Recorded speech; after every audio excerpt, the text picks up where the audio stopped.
राज्य निवडणूक आयोगाच्या निर्देशानुसार धुळे मनपाची प्रभागनिहाय आरक्षण सोडत मनपा आयुक्त नितीन कापडणीस यांच्या अध्यक्षतेखाली शाहू नाट्य मंदिर येथे जाहीर करण्यात आली। 19 प्रभागातून 74 नगरसेवक निवडून जाणार आहेत। यात 74 सदस्यांपैकी तब्बल 37 जागा महिलांसाठी राखीव करण्यात आल्या आहे। यात अनुसूचित जमाती व अनुसूचित जातीच्या महिलांसाठी प्रत्येकी 3, ओबीसी महिलांसाठी 10 तर पुरुषांसाठी 8 जागा राखीव करण्यात आल्या आहे। या प्रभागनिहाय आरक्षण सोडतीवर हरकती घेण्यासाठी 14 नोव्हेंबर ते 17 नोव्हेंबर पर्यंत मुदत देण्यात आली आहे। प्रभागनिहाय आरक्षण जाहीर झाल्याने अनेक इच्छुकांचा हिरमोड झाल्याचं दिसून आलं आहे। धुळे महानगरपालिकेच्या प्रभागनिहाय आरक्षण सोडत जाहीर करण्याचा कार्यक्रम छत्रपती शाहू महाराज नाट्य मंदिर येथे आयोजित करण्यात आला होता। शालेय विद्यार्थ्यांच्या हस्ते चिठ्ठी काढत प्रभागनिहाय आरक्षण सोडतीला सुरुवात करण्यात आली। यात धुळे शहरातल्या अनेक नागरिकांनी सहभाग नोंदवला होता। प्रभागनिहाय आरक्षण निघत असताना अनेक नागरिकांनी सभागृहातून काढता पाय घेतल्याचं देखील दिसून आलं। या आरक्षण सोडतीमुळे काही खुशी तर काही गम असं वातावरण बघायला मिळालं। 2 तासानंतर प्रभागनिहाय आरक्षण सोडत मनपाच्या वतीने जाहीर करण्यात आली।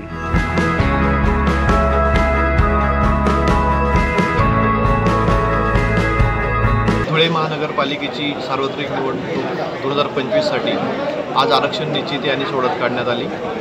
धुळे महानगरपालिकेचे एकूण 19 प्रभाग आहेत आणि एकूण सदस्य संख्या 74 आहे। 19 पैकी 17 प्रभाग हे 4 सदस्य आहेत तर 2 प्रभाग हे 3 सदस्य आहेत। महिलांसाठी आरक्षित जागा एकूण 37 होत्या। 37 पैकी अनुसूचित जाती, अनुसूचित जमाती आणि नागरिकांचा मागास प्रवर्ग यासाठी आज आरक्षण निश्चित करायचं होतं। या आरक्षण प्रक्रियेतून नागरिकांच्या महिलांसाठी ज्या जागा राखीव होत्या त्यापैकी अनुसूचित जातीसाठी 3 जागांचं आरक्षण निश्चित करण्यात आलं, अनुसूचित जमातीच्या 3 जागांचं आरक्षण निश्चित करण्यात आलं आणि नागरिकांच्या मागास प्रवर्गासाठी एकूण 10 जागांचं आरक्षण निश्चित करण्यात आलं। आणि आयोगाच्या सूचनांप्रमाणे सर्वसाधारण जागांपैकी एकूण 21 जागा या महिलांसाठी निश्चित करण्यात आल्या।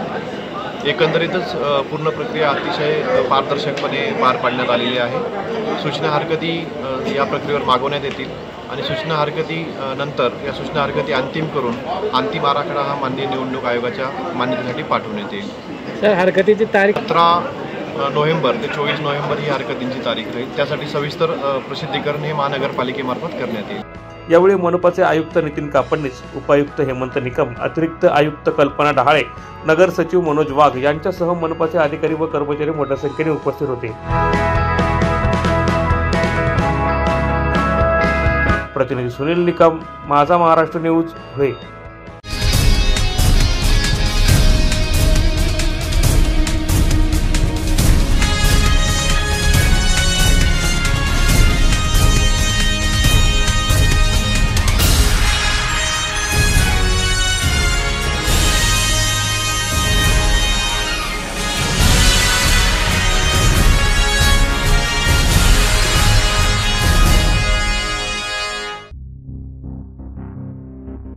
नाशिक रोड सामनगाव रस्त्यावर एका 23 वर्षीय तरुणाचा ट्रकच्या धडकेत दुर्दैवी मृत्यू झाल्याची घटना सकाळच्या सुमारास घडली असून या घटनेने परिसरात हळहळ व्यक्त केली जात आहे।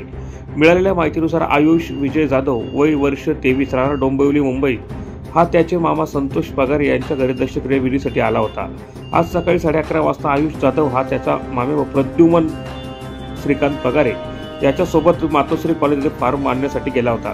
परतून घरी जात असताना एका राखेच्या माल वाहतूक ट्रकला ॲक्टिवा मोटरसायकलने धडक दिली। यात आयुष जाधव हा मधल्या टायरमध्ये आल्याने त्याच्या डोक्यावरून चाक गेल्याने त्याचा जागीच मृत्यू झाला आहे व त्याचा मामे व प्रद्युमन पगारे हा किरकोळ जखमी झाला आहे। परिसरातील नागरिकांनी तात्काळ घटनास्थळी धाव घेऊन नाशिक रोड पोलिसांना घटनेची माहिती दिली। पोलिसांनी सदर डंपर जप्त केला असून पुढील तपास सुरू आहे। ब्युरो रिपोर्ट, माझा Maharashtra news, Nashik.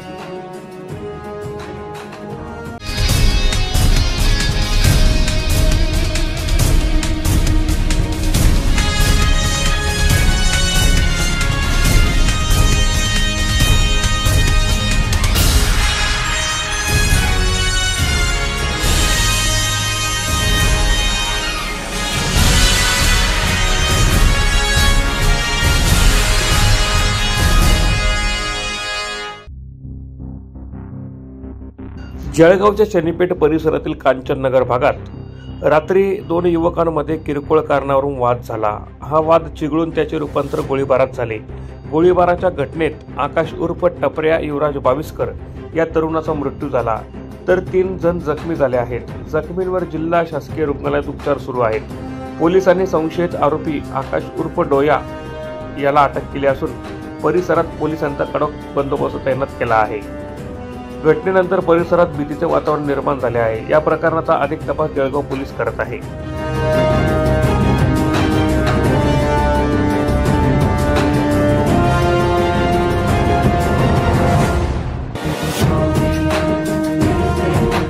Bureau report, माझा महाराष्ट्र न्यूज, जळगाव.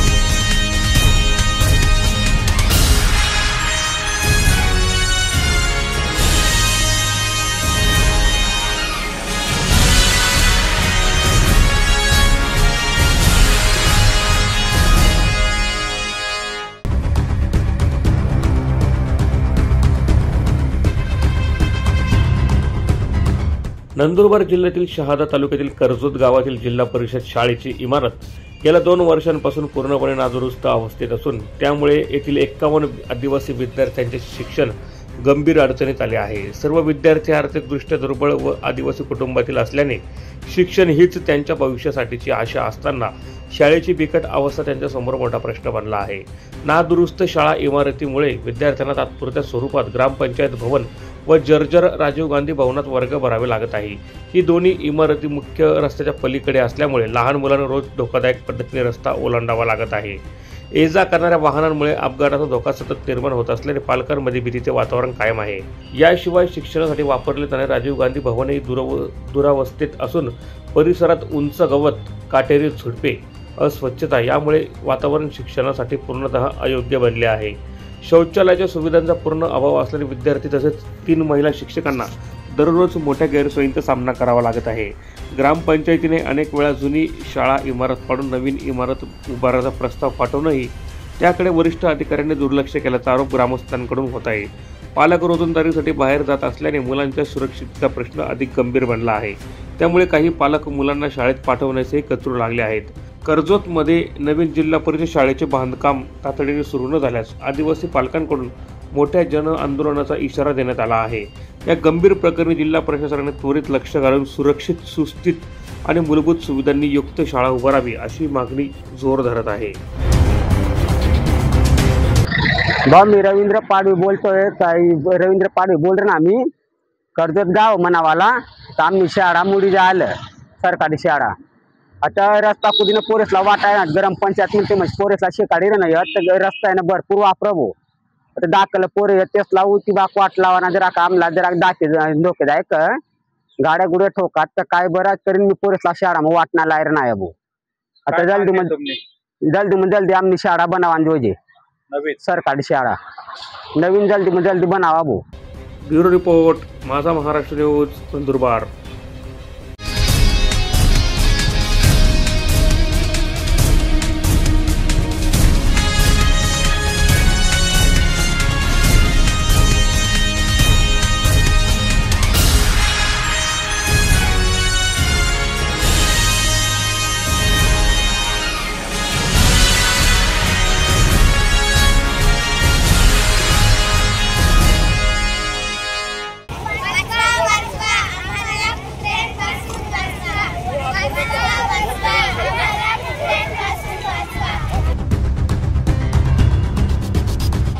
वाचवा.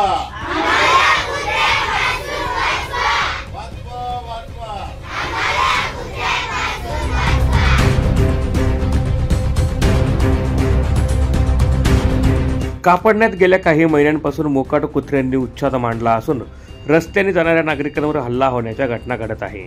काही दिवसांपूर्वीच शालेय विद्यार्थिनीवर मोकाट कुत्र्याने हल्ला करत चावा घेतल्याची घटना घडली होती.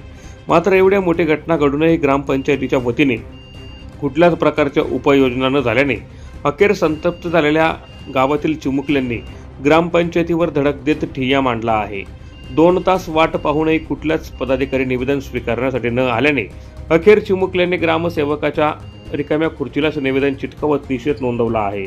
या लक्षवेधी आंदोलनानंतर देखील ग्रामपंचायतीला जाग येईल का हे पाहणं महत्त्वाचं ठरणार आहे।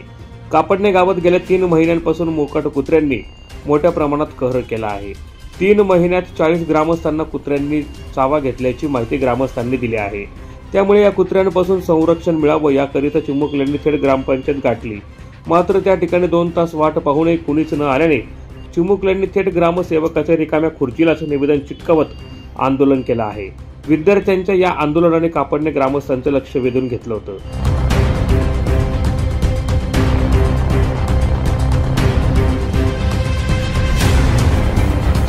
माझं नाव श्री विनय पाटील आहे। मी श्री विनय प्राथमिक विद्यालयामध्ये जाते। मी कापडणे तालुका जिल्हा धुळे। कापडणे गावात कुत्र्यांचं प्रमाण खूप वाढलेलं आहे, म्हणून ग्रामपंचायतने काहीतरी करायला पाहिजे। कुत्र्यांचा बंदोबस्त करायला पाहिजे। दुकानात जायला, शाळेत जायला मला खूप भीती वाटते व माझ्या पप्पांना आणि माझ्या भावाला सुद्धा कुत्रं चावलं आहे। माझ्या मैत्रिणीला सुद्धा कुत्रं चावलं आहे, म्हणून ग्रामपंचायतीने ह्या कुत्र्यांचा काहीतरी बंदोबस्त करायला पाहिजे।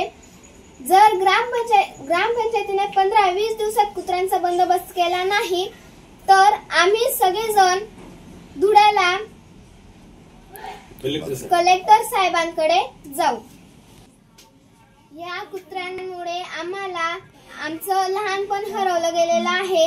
या मोकाट कुत्र्यांमुळे आम्हाला खेळता सुद्धा येत नाही। माझं नाव यशस्वी आहे। मी कापडण्यातून बोलते।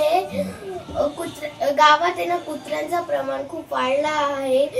ग्रामपंचायतने बंदोबस्त करायला पाहिजे आणि कुत्रे ना, मी शाळेत जाते तेव्हा पण खूपच हे असतात कुत्रे। मी आता क्लासला आली ना तेव्हा पण कुत्रे होते। मी एकटी आली होती, आता सुद्धा आली होती ना तेव्हा सुद्धा कुत्रे होते।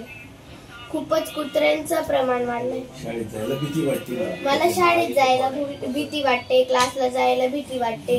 मी रात्री कुठे गेली का गोळ्या औषधी घ्यायला वगैरे तिथं पण मला खूपच जास्त भीती वाटते, म्हणून कुत्र्यांचा बंदोबस्त करायला पाहिजे। यावेळी माजी तंटामुक्ती अध्यक्ष नवल पाटील, माजी ग्रामपंचायत सदस्य बटू पाटील, सामाजिक कार्यकर्ते ज्ञानेश्वर भामरे, पत्रकार जगन्नाथ पाटील, भूषण ब्राह्मणे, विक्की बोरसे, आनंदा पारदी, सदानंद भामरे यांच्यासह चिमुकले विद्यार्थी मोठ्या संख्येने उपस्थित होते।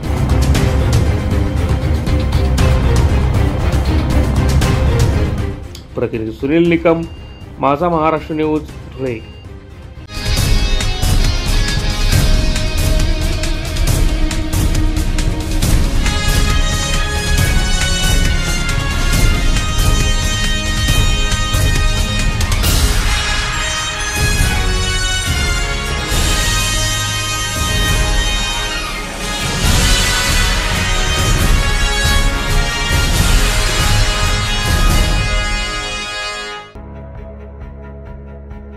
सर्वसामान्य नागरिकांसह गटाचा विकास करण्यासाठी जिल्हा परिषदेच्या कुसुंबा गटातून कविता अभिलाल देवरे या निवडणुकीच्या रिंगणात उतरणार असल्याची माहिती अभिलाल देवरे यांनी पत्रकार परिषदेत दिली आहे।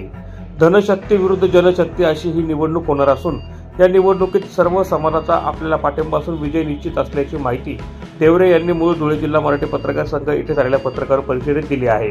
प्रशिक्षणार्थी युवकांसह अनेक समाजाचे प्रश्न सोडवण्यासाठी वेळोवेळी आंदोलने केली, पत्रव्यवहार केला, मात्र सर्व समाजासह गटाचा विकास करण्यासाठी यंदा कुसुंबा जिल्हा परिषदेच्या गटातून नशीब आजमावणार असल्याचं देवरे यांनी सांगितलं। यावेळी त्यांनी केलेल्या अनेक आंदोलन निवेदन यांची माहिती त्यांनी पत्रकार परिषदेत दिली आहे। अखंड हा माझा लढा चालू आहे। मी जातीवादक नसून सर्व धर्म समभाव करुणीच्या भविष्यासाठी लढत आहे। आपले सर्वांचे लाडके मामा एकनाथ शिंदे, देवेंद्र फडणवीस, अजित पवार, मंगलप्रभात थोडा यांनी शब्द दिला होता की लाडक्या बहिणींच्या मुलांना म्हणजे भाच्यांना त्या दस्तापणावर आम्ही परमानंट करू। देशातली पहिली योजना आहे। आम्ही 6,000, 8,000, 10,000 प्रशिक्षण भत्ता देत आहोत। चांगलं काम केलं तिथंच परमानंट होतील। परंतु माझ्या मामांनी आम्हाला फसवलं, हे मी आपल्या पत्रकार बांधवांच्या माध्यमातून संपूर्ण देशाला सांगतो. ज्या त्यांनी फसवलं, त्यांनी फक्त आम्हाला लाडक्या बहिणींना नसून तर या महाराष्ट्रातील नाही तर देशातले माझ्या बळीराजांना सुद्धा त्यांनी फसवलं. उतारा कोरा करण्याचा शब्द दिला. मोदी साहेबांनी, शहा साहेबांनी सुद्धा फसवलं. त्यांनी सुद्धा 2022 पर्यंत पक्के घर देण्याचा शब्द दिला.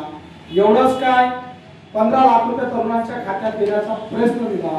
2014 मध्ये धनगरांना सांगितलं की आम्ही तुम्हाला धनगर आरक्षण प्रमाणपत्र देतो, परंतु अद्याप आतापर्यंत कोणत्याही गोष्टीची दखल घेतली नाही. त्यांनी मराठा समाजाला फसवलं, त्यांनी आदिवासी समाजाला फसवलं, त्यांनी धनगर समाजाला फसवलं, ओबीसी समाजाला फसवलं, जैन आणि मारवाडी समाजाला फसवलं, हिंदू मुस्लिम शीख ईसाई सर्वच आम्ही भाई भाई सर्वांना यांनी फसवलं. शेतकरी राजाला फसवलं, परंतु माझ्या तरुण पिढीच्या भविष्यावर यांनी पाणी फिरवलं. म्हणून अभिलाष देवरेने 16 दिवस अन्नत्याग उपोषण केलं. याला साक्षात पत्रकार बांधव तुम्ही बघत आहे. माझं उपोषण बाबासाहेब आंबेडकरांच्या संविधानाने होतं, महापुरुषांच्या विचाराने होतं. म्हणून डॉक्टर बाबासाहेब आंबेडकरांचे वारस प्रकाश आंबेडकर साहेबांनी माझं ते उपोषण थांबवलं, कारण माझी तब्येत खालावली गेली होती. ज्या माऊलीने स्वतःचा कुंकू पुसून कविता वयाच्या 34व्या वर्षी आपल्या कुंकूला या देशातल्या तरुणांसाठी अर्पण करते आणि सांगते की अभिलाष दादा तुम्ही काळजी करू नका, मी तुमची धर्मपत्नी जरी असेल, मी माझ्या परिवारासोबत 10 वर्षाचा मुलगा राजेश, भाग्यश्री आणि आई आसरताई, माझी बहीण पवित्राबाई आणि धर्मपत्नी कविता माझ्या सोबत 16 दिवस अन्नत्याग केला. एवढंच काय, प्रकाश आंबेडकर साहेबांनी मला जीवदान दिला. 16 दिवसात मी मेलो असतो तर शास्त्राला त्या गोष्टीची जाणीव नाही. शेवट प्रकाश आंबेडकर साहेब बोलले की अभिलाष दादा हे निगरकंठ, हे नालायक शासन आहे, याच्याकडे दुर्लक्ष कर, तुझी मागणी आपण कोर्टात मान्य करू. प्रतिनिधी सुनील निकम, माझा महाराष्ट्र न्यूज, धुळे.